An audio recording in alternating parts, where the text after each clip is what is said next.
महाराष्ट्रातील मंदिरं ही फक्त आता पैशांचा व्यवसाय झालेली आहेत, अशाच संतप्त प्रतिक्रिया बऱ्याच युजरांनी केलेल्या आहेत।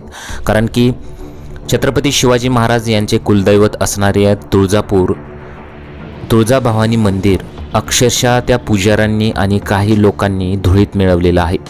नक्की काय झालेलं आहे पहा, चॅनलवर पहिल्यांदा आला असेल तर चॅनलला जरूर सबस्क्राइब करून घ्या। तुळजापूर भवानी मंदिरात चक्क पुजाऱ्यांनी ड्रग्जची तस्करी केलेली आहे। तुळजापूर ड्रग्ज प्रकरणात आतापर्यंत 35 आरोपी असल्याचे समोर आलेले आहे, मात्र त्यातील 21 आरोपी अद्याप फरार आहेत। त्यामुळे या फरार आरोपींचा शोध घेऊन त्यांना अटक करणे ही पोलिसांपुढचं आव्हान असणार आहे। तर आता ड्रग्ज तस्करी प्रकरणी तुळजाभवानी मंदिरातील 13 पुजारी समाविष्ट असल्याची माहिती पुढे आलेली आहे।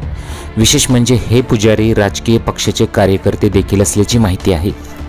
तुळजापूर उबाठा गटाचे कार्यकर्ते राहुल परमेश्वर आणि सुमित शिंदे हे दोघंही ड्रग्ज तस्करी प्रकरणात आरोपी आहेत। यांच्यासोबत खासदार निंबाळकर यांचे फोटो व्हायरल करत भाजपच्या कार्यकर्त्यांनी थेट खासदारांवर निशाणा साधलेला आहे।